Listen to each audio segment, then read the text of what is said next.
Welcome to Prison Professors. My name is Michael Santos, and today we're going to be talking about a really important subject, and that is the compassionate release that is provided under the First Step Act.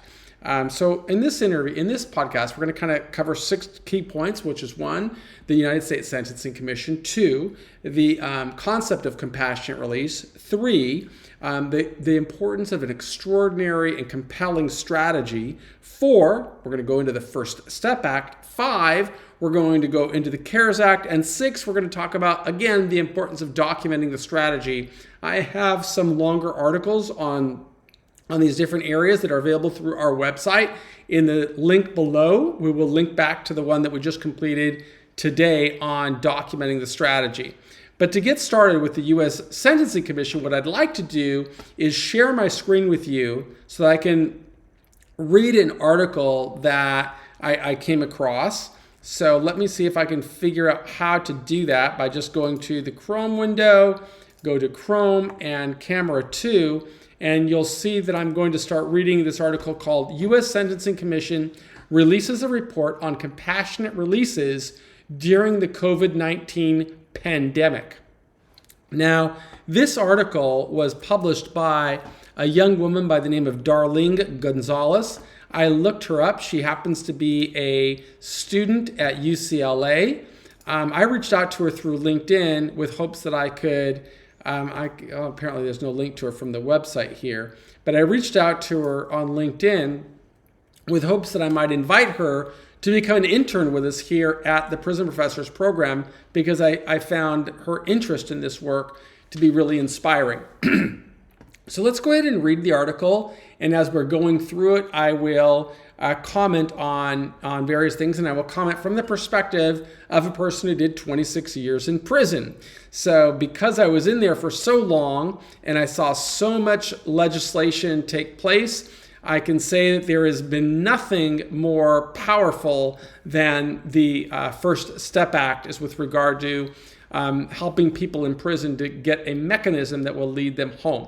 But let's see what Darlene has to write. So the United States Sentencing Commission released a report late this week about the impacts of the First Step Act of 2018 and details about compassionate release decisions involving the COVID-19 pandemic. The United States Sentencing Commission said a compassionate release provision authorizes a court to reduce an incarcerated term of imprisonment for extraordinary and compelling reasons. Now, before I go on, I just want to talk about how historic that sentence is. Okay? Compassionate release provision authorizes a court to reduce an incarcerated person's term of confinement for extraordinary and compelling reasons. Now, this is specifically appropriate to people in federal jurisdiction. In the United States, we have 53 different criminal justice systems. I mean, that's all part of our nation's commitment to mass incarceration. There are 50 different states. Every state has its own criminal justice code and criminal justice system. Of course, within every state, there are numerous municipalities, but they all fall under the state criminal code. So 50 different codes there. Then you've got the District of Columbia, which has another code, its own code. Then the military, which has its own code. And then, of course, the federal government. I was in federal prison from 1987 to 2013. And that's why I have a level of personal experience and expertise with the federal system. And one thing you should understand is that this concept here of what the United States Sentencing Commission wrote is that compassionate release provision authorizes a court to reduce an incarcerated person's term of imprisonment for extraordinary and compelling reasons. Well, what is extraordinary and compelling? That is the salient point that every person in prison should be thinking about. Am I creating a record that would influence other people to see me as being extraordinary and compelling? You see, that provision did not exist during the 9,500 days that I served in prison.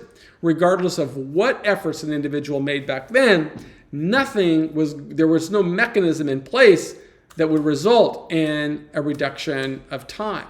So it's one of the great flaws of the system, because there are an infinite number of things that a person could do that would extend his time in prison, but there was no incentive, no mechanism to inspire or incentivize a person to pursue excellence.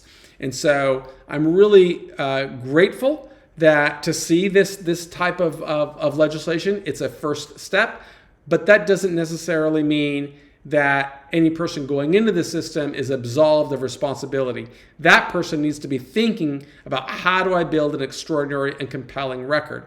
That's what I've tried to show through all of our work, and our teams tries to show through all of our work at Prison Professors. We never ask anybody to do anything that we didn't do, and we're asking you, if you're going into this system or if you're in the system, build an extraordinary and compelling record. Let's go on to see what Darlene had to write. The extraordinary and compelling reasons described by the Commission policy statement. In fact, I'm going to share my screen again. So, oh God, looks like I never stopped sharing my screen. Okay, well, looks like I'm still on the this section here. So, so the extraordinary and compelling reasons described by the Commission. The extraordinary and compelling reasons described by the Commission policy statement reveals reasons for release, including the incarcerated's medical condition, his or her age, family circumstances, or some other extraordinary reason that could combine with the first three mentioned. So, you see, a person has an opportunity to really influence what's going to happen in his or her future. If a person really thinks very early, okay, what's the best possible outcome, I can start sowing seeds that will make my case more extraordinary and compelling. All through my term in prison, I had numerous people advocating on my behalf, stakeholders trying to get me out of prison, whether they work for the prison system, even a U.S. attorney and who else? A U.S. attorney and numerous other attorneys advocated for me pro bono, saying that I didn't deserve to be in prison anymore.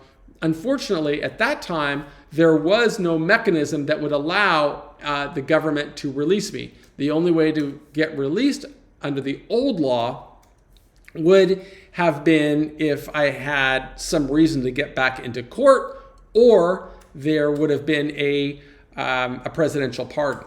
So that's changed, because now an individual has the ability to advocate on his own behalf and submit a motion for compassionate release for a lot of reasons, medical being one of them. So it's important to understand why it's so crucial for a person to build an extraordinary and compelling record. And that's why I'm going to go back to the article. Well, now, of course, I will put a link to it below in the notes below. So the published report by the United States Sentencing Commission introduced the First Step Act of 2018 as an act that allowed the incarcerated to file motions seeking compassionate release in federal court directly after satisfying an administrative exhaustion requirement. So that administrative request is really something quite simple. It's the administrative remedy process, where you file these forms starting with BP8, BP9, BP10, BP11, and that's giving the warden or administrators an opportunity to recognize that this person is worthy of compassionate release. Now, in the past, administrators wouldn't even respond to those requests, but now it doesn't matter if they respond or not, because 30 days after the person files the motion, then the courts will deem that the person has exhausted administrative remedies, and the prison system will say that it didn't give a favorable response. At that point, administrative remedies have been exhausted, and the person can file in federal court, going back to the same sentencing judge or the sentencing court and requesting compassionate release. Doesn't mean you're going to get it. There's no guarantee. But to the extent you build an extraordinary and compelling record, you've got a stronger chance of persuading other people that you're worthy of relief. So I am a big advocate, trying to get to the right screen or make sure I'm on the right screen, of people preparing and learning as much as they could. So let's go on. As a result of the COVID-19 pandemic, the number of offenders, let's just call them people, the number of people who requested and were granted compassionate release drastically increased in the fiscal year of 2020 as a response to the pandemic. That's correct. There are many people that got to be released from, but it's not like it granted them any favors. I mean, there was a pandemic. Their lives were at risk. More people died in prison because of the pandemic than anywhere else. Why? Because they couldn't social distance. They couldn't take care of themselves. And not only were they putting themselves in harm's way, but they were putting staff members in harm's way, and then staff members were putting people in prison in harm's way, and of course that trickled out to the community. So I really want to emphasize here, this isn't any favor to people in prison. This is a public health issue. It's a public health crisis. So in 2020, the courts decided on a motion that granted sentence reductions 25.7%, an increase of more than a 12-fold from the first year of the First Step Act, was an action where only 145, again, they like to say offenders, but I'll just call them people, received sentence reductions. Well, let's just, oh shoot, God, I don't know if I'm reading or what I'm doing. I hope you'll forgive me as I'm working through this technology. Let me go back here. I hope that you are kind of following along here on what's going on. So the prison system is not a very family-friendly place. They're in the business of confining, not necessarily releasing people. And so this extraordinary change from 20, because of where it said only 145 people got compassionate release, versus the pandemic where thousands of people started to get released under the First Step Act. There's a lot of reasons for that. And I think there are more reasons than can be covered in a simple article like this, that is limited to its amount of space and everything else. I can give you some of those examples. One of them being when President Trump signed the First Step Act in 2018, it was the most historic prison reform legislation in more than 30 years. And so the Congress, recognizing how historic it was, authorized the Bureau of Prisons a year to really study the act and retrain its staff members and get the system ready to handle the First Step Act. Then, after that year passed, they created a risk assessment tool and some other mechanisms as they tried to roll this out. And then the pandemic hit. And when the pandemic hit, of course, everything changed. So people started getting sick. People started to die. There were a lot of problems. And so there's a lot of reasons that interfered with the rollout of the First Step Act. But what is important is that now it is in place. And so there are a lot of people getting out of prison, but people need to prepare because the Bureau of Prisons is not one that is generally very family friendly. At least that was not my experience while I was inside there. Let's see if I can continue reading the article. So I'm going to go to in 2020, the courts decided, I already read that. The United States Sentencing Commission's report also expresses that the First Step Act was a contributing factor to the increase in offenders I hate the word offenders. Although they are offenders, they're still people. And our job is to help these people emerge as law-abiding, successful citizens. And so one way of doing that is by treating them like people and just calling them human beings. So to increase a granted relief because it helped facilitate the ability of incarcerated people to file their own motions during the COVID-19 pandemic and request compassionate release. Yes, they could file their own motion, but a lot of times, sadly, they could file their own motion, but people in prison don't generally have access to the tools that would help them make a record that shows that they are extraordinary and compelling. So we always encourage people, hey, learn as much as you can, really assess whether you have the skill set to advocate on your behalf. And if you don't, find people that can help you, whether it's a family member or a good writer, or hire somebody, but make sure the story that you're presenting is really extraordinary and compelling, because you're going to face some really cynical people who don't want to let others out of prison. So it's just crucial that you understand the complexity of this and you move forward with confidence that you're making the best possible case. So let's go back here to what they're saying here. So the courts held the United States Sentencing Commission report includes that courts cited that health risks associated with COVID-19 as at least one reason for granting relief for 71.5% of the offenders who granted relief. I don't know what that sentence means, but a lot of people are getting out of prison because of this, and that's why it's so important for people to document the journey. Therefore, the offenders who had a higher risk of contracting COVID or had been experiencing serious complications due to the virus were the most frequent reasons for granting compassionate release. Okay, and that makes sense. If somebody is sick, if somebody is vulnerable to this virus or to the pandemic for a lot of reasons that the CDC has identified as being risk factors, including maybe being obese, maybe having some type of pulmonary disease, including respiratory diseases. I mean, I'm not a medical doctor or even a healthcare professional, but my wife is, and I learned a lot from her. So the important point is that it makes sense that somebody who is elderly or is vulnerable to the pandemic or the virus should be granted consideration. But it's not the only way that somebody gets compassionate release. Somebody can be extraordinary and compelling. What's extraordinary and compelling? Well, that's going to depend on the individual.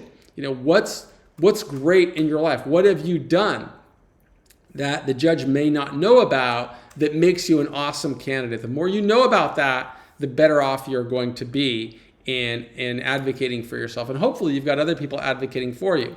So what else did we say? Likewise, the offender's age, length of sentence, and time served were also central factors in determining the likelihood of whether a person would be granted compassionate release or a reduced sentence. The grant rate was highest, 61.5%, for people 75 years or older, and lowest, below 20%, for people under 45 years old, the United States Sentencing Commission stated.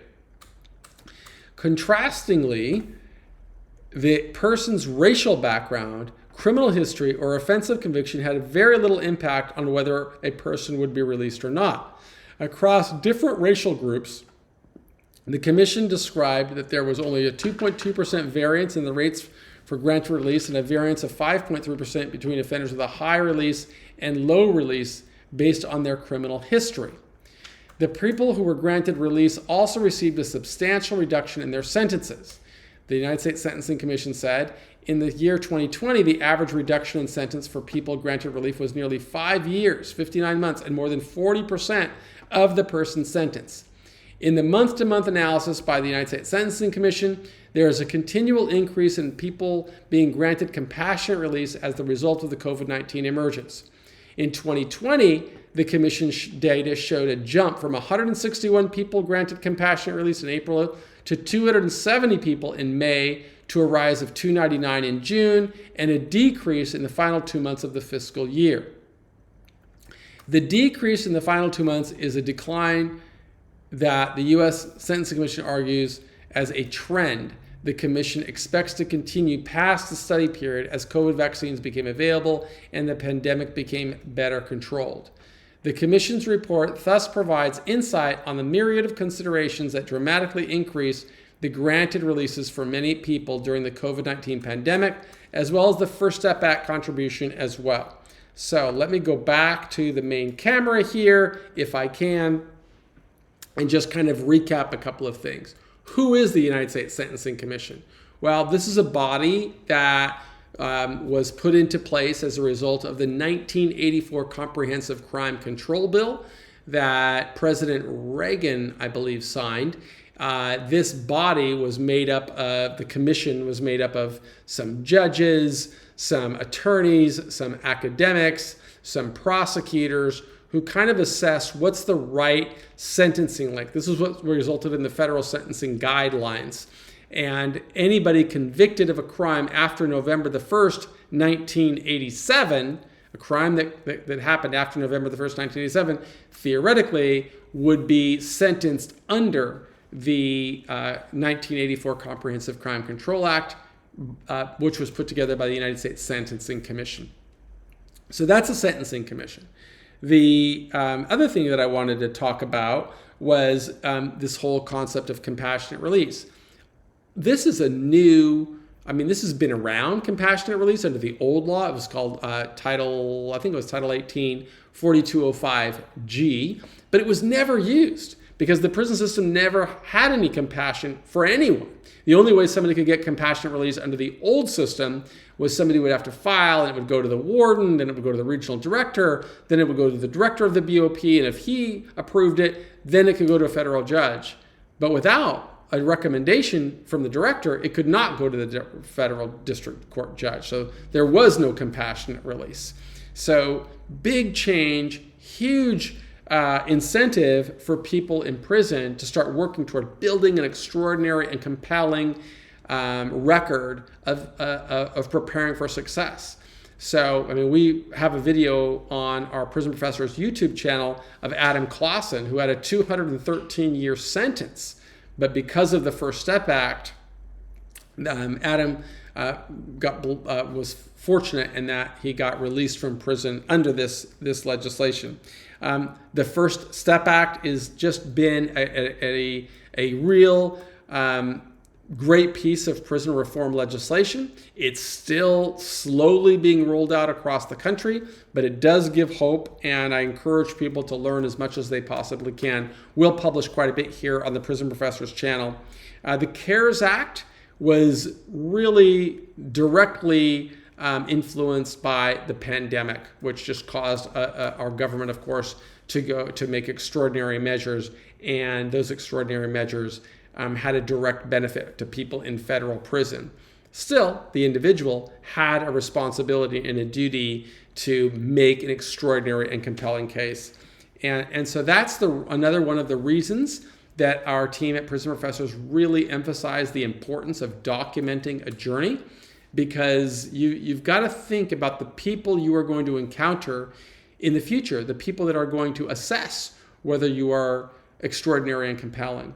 The more you build, the more you document, the better off you're going to be. You could certainly look at the websites that I created that helped me through the journey, and they'll show you the different approaches that I used.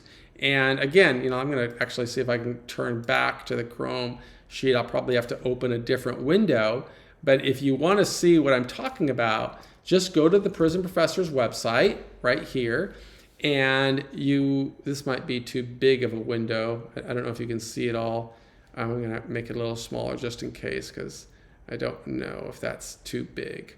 So let me go smaller and smaller on this side, and then see if that fits into the window. Hold on a second, as I'm trying to size this up. Now that looks still too big. So let me go back to Chrome, and oops, no, I don't want to do that.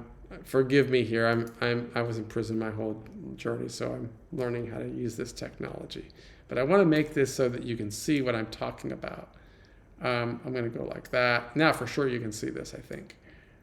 I think you can see this now for sure. So if you go up here to the menu and you click on, let's see here, services perhaps, you can kind of see the different ways. God, I don't know if that shows up. I can't tell. Let's see. I can't tell where this is. I think it's here. There. I think that's better. Okay. Let's see. Yeah, that might be better. So if I go to